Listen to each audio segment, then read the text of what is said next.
Yang kedua, keunggulan kami, akhirnya kami melakukan program kelas kerja luar negeri, Pak. Jadi keunggulan kami khususnya di bidang kesehatan, kami punya kelas kerja luar negeri. Artinya perawat-perawat yang mau kerja luar negeri bisa masuk di kelas ini. Itu di akhir semester bisa masuk sehingga di training. Sehingga setiap tahun hampir minimal 20 itu kita kirim ke Saudi, ke Jepang, ke Taiwan. Ya tentu sesuai dengan skema atau yang ada. Karena kita ada program kerjasama sehingga magangnya nanti sementara di Rumah Sakit Muhammadiyah Lamongan, setelah magang diuji selesai, baru kita kirim ke luar negeri, ke Arab atau ke ini. Beberapa alumni sudah banyak di situ. Telah terbit Majalah Kampus Indonesia edisi kelima, Maret 2024, dengan topik ditiadakannya akreditasi unggul tahun 2026. Menanti kebijakan Mendikti-Saintek yang baru, peran yayasan dalam perguruan tinggi, serta banyaknya peminat program studi teknik informatika. Untuk informasi dan pemesanan, dapat menghubungi kontak yang terdapat pada video.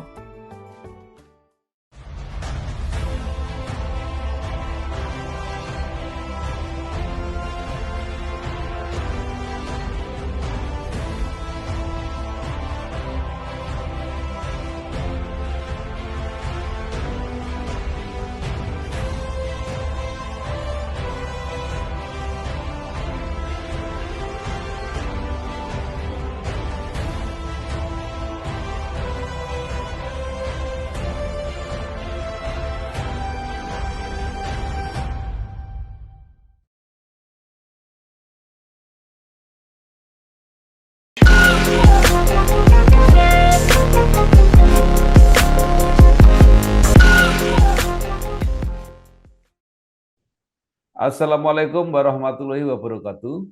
Waalaikumsalam. Bersama saya Bambang Sadono di kanal Inspirasi untuk Bangsa. Mudah-mudahan kanal ini selalu bisa memberi inspirasi, motivasi, dan edukasi. Kami sedang mempersiapkan beberapa video wawancara untuk memantau kinerja dan capaian perguruan tinggi di Indonesia. Menurut rencana wawancara ini selain akan kami tayangkan secara digital, juga akan kami muat di majalah Kampus Indonesia edisi April 2025. Saat ini saya sudah bersama dengan Profesor Dr. Abdul Aziz Alimul Hidayat, Eskep Nurse MKes. Beliau adalah Rektor Universitas Muhammadiyah Lamongan. Apa kabar, Prof? Baik, Pak Bambang. Ye. Prof.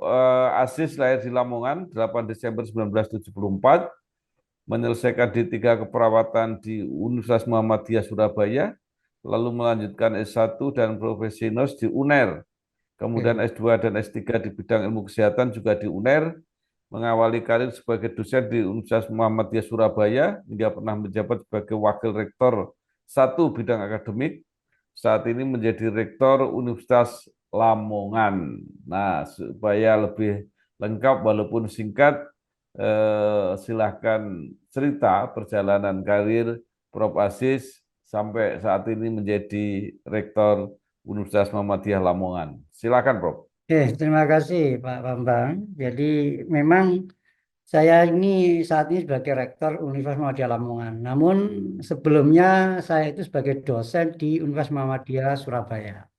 Nah, kebetulan tahun 97 itu sudah menjadi dosen. Kemudian tahun 2005, karena kebetulan di situ ada pengangkatan PNS ya, di lingkungan LLDT, waktu itu Koperti, setuju, kami diangkat. Kemudian kami ditempatkan di Universitas Muhammadiyah Surabaya juga. Sehingga sejak 2025, 2005, itu kami sudah PNS, statusnya adalah DPK. Kemudian memang dulu awalnya di D3 Keperawatan Muhammadiyah Surabaya, kemudian lanjutkan S1, S2 sampai S3-nya di UNER. Nah, kebetulan PNS itu kan setelah S1 itu saya daftar di PNS DBK itu. Memang eh, beberapa kali yang saya lakukan sebagai dosen tetap, pejabatan-jabatan itu mulai dari tingkat ketua program studi, kemudian dekan, wakil dekan dulu, kemudian dekan, kemudian 2 periode diangkat menjadi wakil rektor 1 bidang akademik di Universitas Muhammadiyah Surabaya tahun 2021 saya selesai 2 periode. Nah, karena setelah 2 periode selesai, nah tentu saya tetap sebenarnya dimintai bantuan di Surabaya, Muhammadiyah Surabaya itu sebagai Direktur Pusat Pengembangan Bisnis. Nah, kebetulan waktu COVID di Universitas Muhammadiyah Lamongan itu rektor sebelumnya belum sampai habis masa waktunya itu meninggal. Kemudian saya diminta langsung oleh pimpinan pusat Muhammadiyah untuk langsung pengganti antar waktu sementara waktu itu. Nah, kemudian 2022 baru saya sampai 2026 ditetapkan secara definitif menjadi rektor di Universitas Muhammadiyah Lamongan. Nah, cara singkatnya begitu tentang perjalanan akademik saya. Memang bidang saya itu ilmu keperawatan. Selain saya di bidang-bidang itu kami aktif di Badan Akreditasi Nasional (BANPT) waktu 2010. Kemudian 2010 juga kita masuk di lembaga akreditasi mandiri LAMPTKES itu sehingga sebagai asesor di situ. Itu perjalanan singkatnya Prof gitu untuk karir.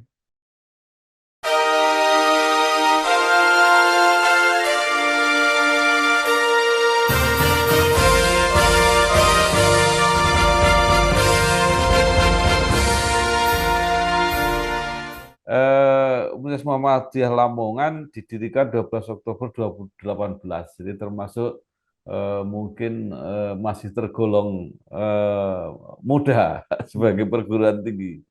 Nah, mungkin bisa diceritakan sampai saat ini apa capaiannya seperti apa, Prof? Jadi memang ketika saya masuk 2021 itu kan penggabungan dari Sekolah Tinggi Ilmu Kesehatan dan Sekolah Tinggi Ekonomi. Waktu itu hanya ada 14 program studi ya. Kemudian karena saya melihat kondisi waktu itu ya banyak beberapa program studi yang belum terakreditasi, dan ada beberapa yang habis di waktu-waktu saya menjadi rektor itu, termasuk fasilitas yang ada belum mungkin kalau menurut saya belum memenuhi standar yang telah ditetapkan oleh SNDP. Sehingga kami waktu awal langsung percepatan akselerasi untuk bagaimana percepatan akreditasi minimal agar prodi-prodi yang baru ini sudah terakreditasi semua. Alhamdulillah dari 14 itu sudah terakreditasi semua, bahkan ada yang akreditasi beberapa prodi itu langsung B itu. Jadi itu kemudian dalam perjalanannya 2 tahun ini kami mendirikan beberapa prodi baru yang saya tawarkan seperti keselamatan kesehatan kerja, kemudian saya buka teknik industri, saya buka informatika medis, kemudian upgrade kebidanan dan profesi bidan, kemudian tahun ini baru kita rencanakan, insya Allah setelah rekomendasi sudah ada, apoteker, kemudian teknik sipil, dan kemudian terakhir bisnis digital. Nah ini yang 3 ini kemungkinan tahun ini akan selesai. Nah praktis dari perkembangan itu naik prestasi-prestasi yang dimiliki oleh Universitas Madya Lamongan. Pengakuan itu dari sisi standar. Setiap tahun dapat penghargaan dari RRDikti terkait dengan anugerah kampus unggul. Nah kami tentu melakukan kegiatan yang agak-agak ya, ekstrim ya,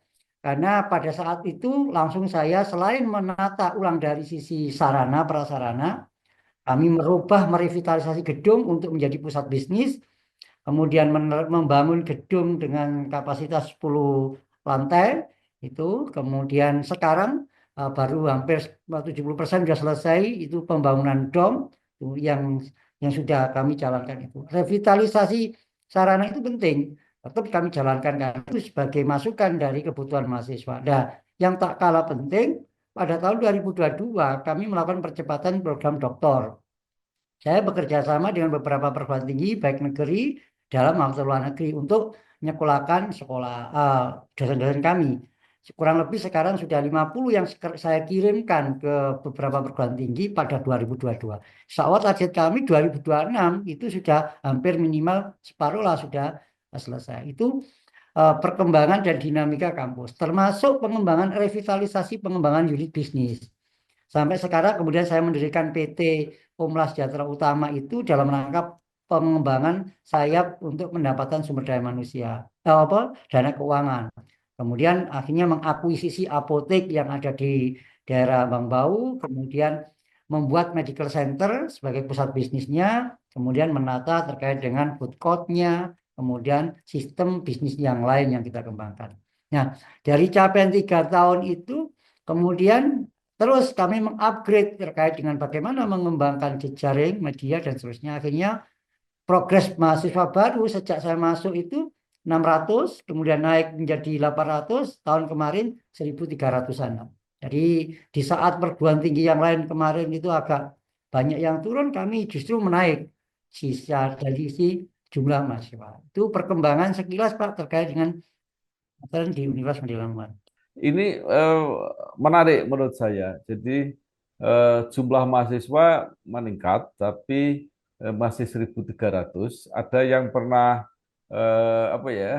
survei atau meneliti bahwa perguruan tinggi minimal sekitar 2.500 itu Ah, baru sehat.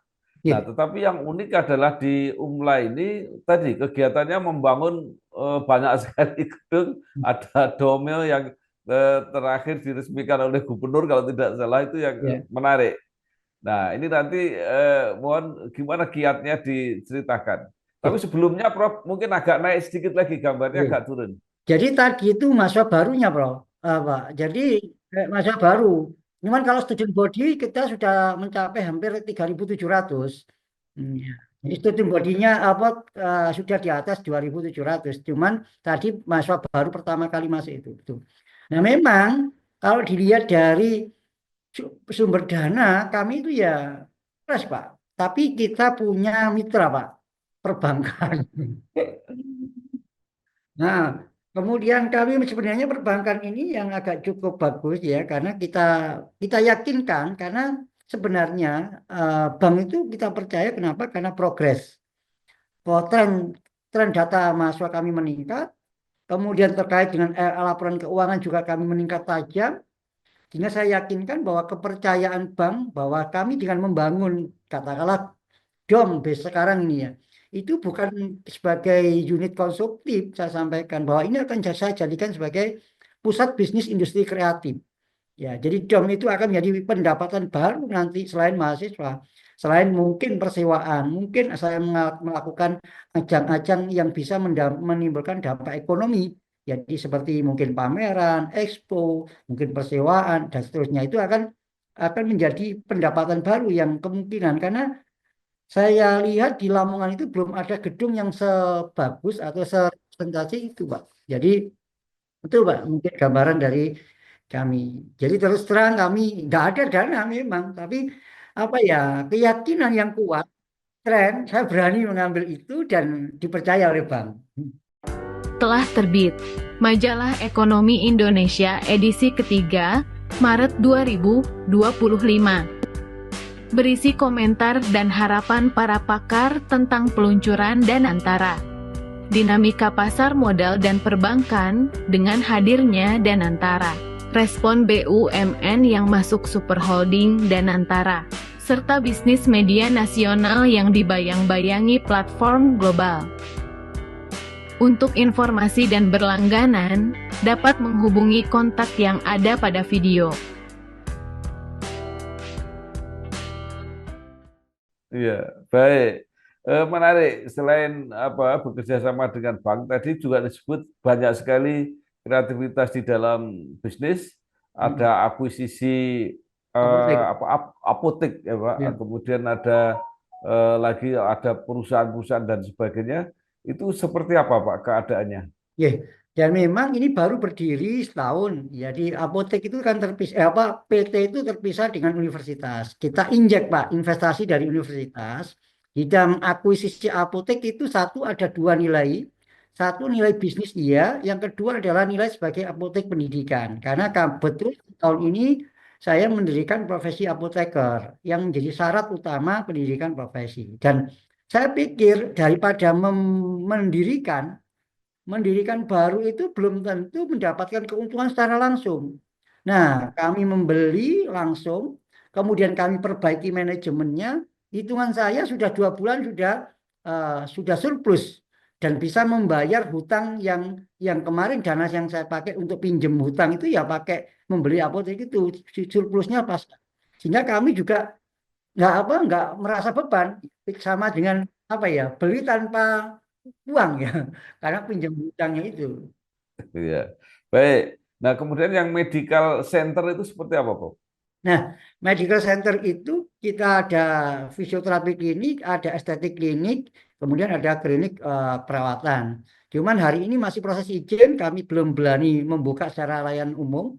Jadi itu ada di dalam kampus medical center itu, karena layanan estetik klinik itu memang sebagai bagian dari keunggulan kami di prodi kebidanan. Kebidanan ada estetik kebidanan, maka layanan klinik kecantikan kami ada di dalam itu. Kemudian ada fisioterapi klinik, karena kami juga punya program studi fisioterapi. Sehingga layanan untuk masyarakat umum bisa kita layani ke depan. Sekarang proses izin, sarananya sudah lengkap, karena izin agak panjang karena membutuhkan izin kelayakan gedung di situ. Baik. Nah, sekarang supaya lebih jelas, Prof, bagaimana keadaan student body tadi, termasuk seluruh program studi yang ada, mungkin fakultas yang ada, dosen-dosen, atau bahkan sampai ke alumni, seperti apa, Prof? Ya, sebenarnya kalau semua fakultas itu pasti ada prodi yang unggul, maksudnya banyak mahasiswanya, namun juga ada mahasiswa yang kurang dari yang target itu. Saya misalkan di Fakultas Ilmu Kesehatan itu ada 9 program studi ya, yang mungkin saat ini itu agak turun itu ya prodi D3 kebidanan sama fisioterapi D3. Tapi yang keperawatan, yang farmasi, kesehatan kerja, yang administrasi rumah sakit itu naik di atas rata-rata dan kita melampaui target lah di situ. Demikian juga di Fakultas Teknik Sains Pendidikan itu ada seperti PGSD itu juga naik ya, ya di atas 100 ya Mas kami setiap setiap tahunnya. Kemudian agak turun karena ada jurusan tertentu seperti fisika. Fisika ini walaupun kita up ya, kita grade dengan berubah dengan kondisi kekhususannya adalah fisika medis, itu pun juga nggak menarik ya. Tapi bisa ketutup dari beberapa faktor. Lagi tren lagi teknik industri, lagi tren terus naik terus di situ. Demikian juga di ekonomi. Ekonomi ada saya tuh punya 4. Yang satu itu ekonomi syariah, kewirausahaan, akuntansi, sama manajemen. Nah, yang agak stagnan itu ya di ekonomi syariah. Ini belum kita ini belum kita kembang. Nah, saya tahun ini membuka kelas internasional untuk ekonomi syariahnya. Sekarang sudah ada 58 mahasiswa yang kami seleksi hanya separuhnya. Ini yang dari beberapa negara Timur Tengah sudah daftar itu sudah kita tutup sejak Januari itu. Nah, kita coba dengan kelas internasional ini apakah juga mengangkat dari prodi yang ada di kami di situ. Tuh. Kemudian dari sisi jumlah dosen dan karyawan kurang lebih kita sebenarnya nggak terlalu tinggi ya, karena kita efisiensi ya sekitar 200-an lah, lebih sedikit. Jadi dengan jumlah prodi yang 20-an, dengan ini agak agak efisien bagi kami. Nah, saya coba dulu berprinsip pada kaya fungsi pada struktur ya, miskin struktur tapi kaya fungsi. Saya coba begitu. Nanti kalau memang agak berat, baru kami coba lebarkan struktural situ. Itu dalam rangka meningkatkan produktivitas. Ya tentu kami perguruan tinggi yang baru ya, jadi nggak terlalu over buka struktural yang agak terlalu lebar di situ.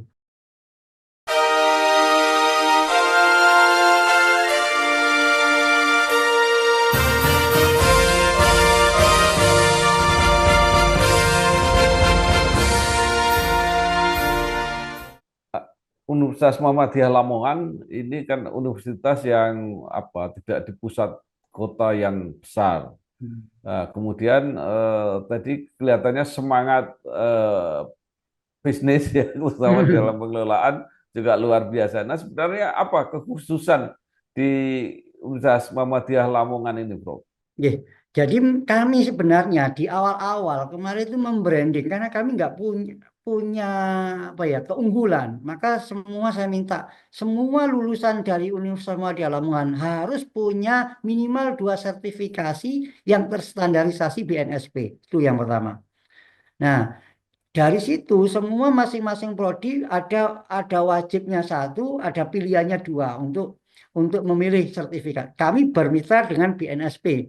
Karena waktu itu kami belum punya LSP yang mensertifikasi, akhirnya kami kerjasama dengan LSP yang sudah jadi, Tapi yang penting adalah lulusan kami terstandarisasi oleh BNSP. Yang kedua, keunggulan kami, akhirnya kami melakukan program kelas kerja luar negeri, Pak. Jadi keunggulan kami khususnya di bidang kesehatan, kami punya kelas kerja luar negeri. Artinya perawat-perawat yang mau kerja luar negeri bisa masuk di kelas ini. Itu di akhir semester bisa masuk sehingga di training. Sehingga setiap tahun hampir minimal 20 itu kita kirim ke Saudi, ke Jepang, ke Taiwan. Ya tentu sesuai dengan skema atau yang ada. Karena kita ada program kerjasama sehingga magangnya nanti sementara di Rumah Sakit Muhammadiyah Lamongan, setelah magang diuji selesai, baru kita kirim ke luar negeri, ke Arab atau ke ini. Beberapa alumni sudah banyak di situ. Nah, selain itu, kami juga membekali, karena kan kita itu kan visinya sebenarnya arah kita, target kita adalah bagaimana menjadi socialpreneur global university. Ya, harapan kami anak-anak ini punya bekal wirausaha, Pak. Sehingga kami ada namanya program wirausaha muda. Pokoknya semua mahasiswa, hanya semua program studi wajib ya kita bekali program ini. Sehingga ya minimal jiwanya ada untuk menjadi seorang mandiri tanpa tergantung dari usaha lain. Nah ini terus kami lakukan, ya mudah-mudahan kalau hasilnya sih sebenarnya tanda-tandanya kemungkinan sudah ada, sudah mulai nampak, tapi belum maksimal. Nah, karena kebetulan kami juga sekarang punya prodi kewirausahaan. Saat ini kami minta menata modul terkait dengan pengembangan kewirausahaan pada semua bidang studi. Harapan kami lulus itu sebelum lulus bukan sudah langsung kerja gitu. Nah, dalam rangka itu juga kami juga bekerja dengan mitra, Pak. Mitra yang lain melakukan program magang, ada yang magang virtual. Jadi ada proyek-proyek yang itu magang virtual, langsung dia bekerja setelah itu. Dia otomatis penempatan kerja oleh lembaga itu. Ya, tapi kita magang virtual itu kita samakan. Jadi kalau pilihannya sudah BNSP monggo, tapi kalau enggak bisa magang virtual. Tapi kalau magang fisik, magang secara offline itu kan sudah prodi semuanya. Tapi di tingkat universitas itu mengadakan proyek itu. Sehingga harapan kami sebelum lulus itu kalau bisa sudah selesai lah, sudah kerja semua lah. Baik. Nah, sekarang dengan adanya perguruan tinggi di Lamongan ini, apa yang dirasakan atau manfaat dari masyarakat sekitarnya itu apa? Nah, satu, Pak. Jadi Umla ini kan pendatang baru. Beberapa perguruan tinggi di Lamongan ini sudah lama sebelumnya. Tetapi progres peningkatan mahasiswa baru ini tinggi. Beberapa teman-teman di PT yang lain cerita, kami kok mengalami penurunan. Saya tidak tahu persoalan itu apakah hadirnya perguruan tinggi ini. Yang jelas berdampak sekali, Pak. Satu, minimal lingkungan sekitar.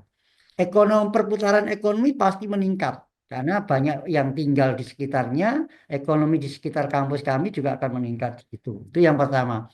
Yang kedua, kami kan mengembangkan beberapa unit bisnis yang beberapa di daerah Kecamatan Bambau. Sebentar lagi kita buka di Paciran dan seterusnya. Dampaknya juga nanti bisa meningkatkan ekonomi yang ada di situ. Selain kami bisa meningkatkan lapangan pekerjaan juga itu. Nah, khusus di dalam program pengabdian, tentu beberapa kami ada setiap tahun adakan program itu. Jadi pendampingan, pemanfaatan dari yang produk-produk yang dijalankan oleh teman-teman dosen itu. Dan itu juga ada manfaatnya. Bahkan kami sudah minta kita mau coba hilirisasi produk yang sudah dikembangkan di masyarakat. Kalau perlu kita produk sendiri, kemudian kita pasarkan sendiri. Nah, kalau sudah mampu begitu nanti sudah ada kemandirian lah kampus itu. Minimal ya produk, kalau teknologi ya teknologi tepat guna, kalau produk mungkin produk-produk yang diminati masyarakat. Mungkin dari kecil dulu saya bilang begitu. Karena yang penting itu jangan sampai masyarakat hanya disuguhkan dengan pelatihan saja, tapi sampai akses untuk bagaimana memasarkan produk-produk yang ada. Ini sudah kita coba fasilitasi, karena kita juga punya jejaring mitra UMKM di Kabupaten Lamongan itu, Pak.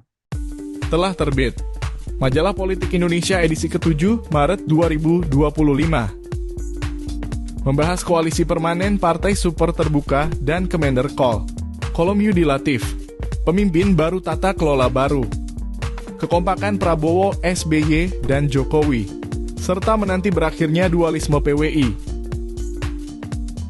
Untuk informasi dan pemesanan bisa menghubungi nomor yang ada pada video.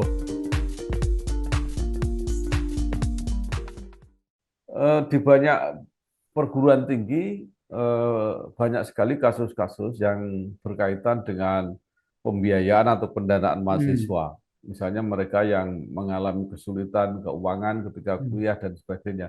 Nah, apakah di UMLA ini ada strategi khusus untuk mengatasi hal ini? Jadi begini, Pak, saya otomatis sama pada umumnya seperti perguruan tinggi lain, tapi juga kami ada yang beda. Seperti kita menyiapkan KIP untuk yang dari pemerintah itu pastilah. Kami juga ada sebenarnya bukan KIP ya beasiswa, tapi ada yang dari lembaga Lazis kami, Lazismu kantor kasnya di UMLA itu juga memberikan beasiswa.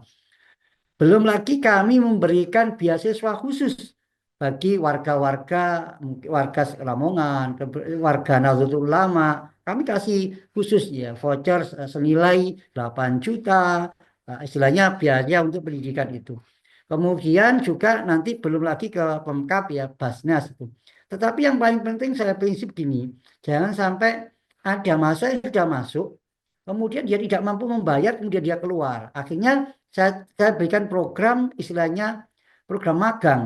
Jadi kalau anak yang tidak masuk, tidak bisa membiayai, tolong nanti dipekerjakanlah part time kalau bisa untuk membiayai hidupnya. Banyak kita lahan di part time karena kita punya unit bisnis, kita punya lab, kemudian kita bisa manfaatkan. Yang penting setelah dia part time bisa membayar sudah memanfaatkan dia. Nah, ini kami coba di beberapa unit bisnis yang kami itu, sehingga anak itu sehingga benar-benar bisa sekolah, sehingga program ini bisa menambah atau berefek pada bagaimana ini. Hampir kalau saya lihat kalau hitung sih sebenarnya selain dari pemerintah, dana yang kita keluarkan tiap tahunnya ya antara 1 sampai 1,5 M itu untuk beasiswa anak-anak itu kita wujudkan dalam bentuk beasiswa itu, Pak. Iya, baik. Nah, Prof, walaupun masih muda ya, 2018, apakah sudah mulai meluluskan dan sekarang di mana atau bagaimana kiprah para alumni ini, Prof? Ya, jadi kalau saya lihat kemarin dari tracer study, kita masih muda, karena setiap tahun tadi saya sampaikan, hampir lulusan kami ada 20 yang kita kirim ke luar negeri. Data terakhir kami itu ada 64 lulusan kami yang sudah bekerja di Arab Saudi, kemudian di Jepang sama Taiwan. Jadi dari reputasi ini sudah mengakui bahwa pekerjaan, belum lagi di beberapa instansi pemerintah maupun swasta di Indonesia. Jadi reputasi kami itu sudah diakui secara internasional, karena setiap tahun pasti ada permintaan untuk tenaga kerja di sini. Nah, tapi rata-rata yang kami kirim itu hanya perawat sama bidan. Ini saya mencoba untuk tenaga yang lain, tenaga ahli yang lain ya. Selain kesehatan lah barangkali jajak itu. Sehingga kalau ini sudah diakui masyarakat di dunia, maka saya kok percaya kan kampus muda itu tidak menjadi bagian pertumbuhan yang lambat, tapi ini menjadi peluang bahwa muda itu juga mampu bisa meluluskan dengan lulusan yang kualitas. Kuncinya sudah buktinya sudah kerja di luar negeri dan profesional, ya, dia menjadi seorang tenaga kesehatan di situ. Ya, Prof, pengiriman bidan dan perawat itu resmi oleh UMLA atau oleh lembaga-lembaga pengirim tenaga kerja itu? Nah, karena konsepnya itu di luar negeri itu ternyata kita nggak bisa langsung kirim secara istilahnya you to go ya, you to G ya. Jadi ternyata ada pihak yang sudah diberi amanah oleh negara yang bersangkutan untuk meng-hire beberapa perguruan tinggi. Artinya lembaga dari Arab itu ada lembaga semacam PJTKI itu loh, lembaga itu. Nah, itu kita harus menghubungi di situ. Jadi cuman saya nggak mau dilatih di situ karena beberapa teman-teman gagal ketika di sana akhirnya pulang. Maksudnya nggak tahan. Akhirnya kita sharing, dia hanya ngurus dari sisi teknisnya aja, visa dan seterusnya sama tes pengujian. Kami yang menyiapkan trainingnya. Jadi kami training dengan latihan tentu mengkondisikan persis di rumah sakit sana, khususnya di rumah sakit Muhammadiyah ini. Nah, itu efektif. Jadi dia sekarang trainingnya adalah di UMLA, maksudnya di Lamongan, kemudian tinggal berangkat. Lembaga yang mitra kami itu hanya ngetes saja sama nguruskan administrasi saja. Ya, awal-awalnya kita terserah dia waktu itu. Dia, kemudian dia yang yang training, ternyata anak-anak di sana banyak yang tidak sesuai dengan bidangnya. Akhirnya dia nggak kerasan, kemudian kembali. Nah, dari situlah saya belajar, wah berarti kita sudah harus sesuai dengan rumah sakitnya. Nah, kami ingin mencoba menembus dari pihak rumah sakitnya. Ini kemungkinan dalam waktu dekat akan dikasih ini karena sudah alumni-alumni kita yang di sana kalau kalau lihat dari informasinya sering dapat penghargaan dari rumah sakit sana. Wah, ini berarti ada kepercayaan. Sehingga kami insya Allah kemarin kita ditawari mau diminta ke sana supaya melihat bagaimana alumni-alumni sana. Nah, kalau itu sudah disepakati barangkali ini peluang baru bagi kami untuk langsung tanpa melalui perantara.